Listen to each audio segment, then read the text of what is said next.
നിങ്ങൾ കുറെ സ്നേഹിച്ചാൽ നിങ്ങളെ ബ്രേക്കപ്പ് ചെയ്ത് പോയിട്ടുണ്ടോ? അങ്ങനെ ഒരു സാഹചര്യം വന്നിട്ടുണ്ടെങ്കിൽ നിങ്ങൾ ആദ്യം ചിന്തിക്കുന്ന ഒരു കാര്യം, ഞാൻ എന്ത് തെറ്റാണ് ചെയ്തത്? ഞാൻ അവരെ കുറെ സ്നേഹിച്ചു, ഒരു കുറവും വരുത്തിയില്ലല്ലോ.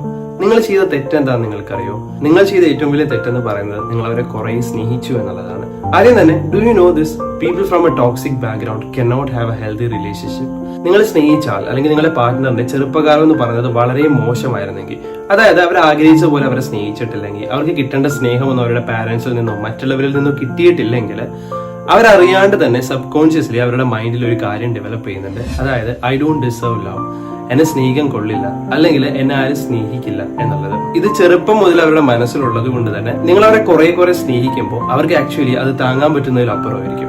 അത് മാത്രമല്ല, ചിലപ്പോൾ അവർക്ക് ട്രസ്റ്റ് ചെയ്യാൻ വളരെ ബുദ്ധിമുട്ടുണ്ടാവും. പിന്നെ ഒരു കുട്ടിയുടെ ആദ്യത്തെ കപ്പിൾ മോഡൽസ് എന്ന് പറയുന്നത് ആ കുട്ടിയുടെ പേരൻസ് ആണ്. സോ ആ കുട്ടിയുടെ പേരൻസ് തമ്മിൽ എപ്പോഴും പ്രശ്നവും വഴക്കും മാത്രമായിരുന്നെങ്കിൽ, ഈ കുട്ടി അറിയാണ്ട് തന്നെ കുട്ടിയുടെ മനസ്സിൽ ഒരു കാര്യം ഡെവലപ്പ് ആവുന്നുണ്ട്. അതായത് couples must be like this. Couples എന്ന് പറയുമ്പോൾ അവർ ഇങ്ങനെയാണ് പെരുമാറേണ്ടത്.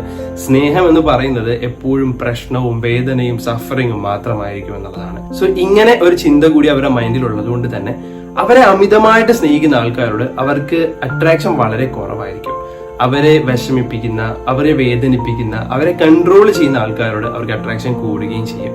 അതുകൊണ്ട് തന്നെ അമിതമായിട്ട് സ്നേഹിക്കുന്ന ആൾക്കാരെ അവർ ഉപേക്ഷിക്കുകയും ഇവരെ കൺട്രോൾ ചെയ്യുന്ന ആൾക്കാരെ അന്വേഷിച്ച് ഇവർ പോവുകയും ചെയ്യും. ഇത് ഇങ്ങനെ ഒരു സൈക്കിൾ ആയിട്ട് കണ്ടിന്യൂ ചെയ്തുകൊണ്ടിരിക്കും. അതായത് ഇങ്ങനത്തെ ഒരു ടോക്സിക് റിലേഷൻഷിപ്പിൽ ആയതുകൊണ്ട് തന്നെ ഇവർ ബ്രേക്കപ്പ് ആകാനുള്ള ചാൻസ് വളരെ കൂടുതലാണ്. സോ ബ്രേക്കപ്പ് ആയതിനു ശേഷം അവർ വേറെ റിലേഷൻഷിപ്പിലേക്ക് പോകും. അതായത് അവരെ കൺട്രോൾ ചെയ്യുന്ന ആൾക്കാരെ അന്വേഷിച്ച് ഇവർ പോകും.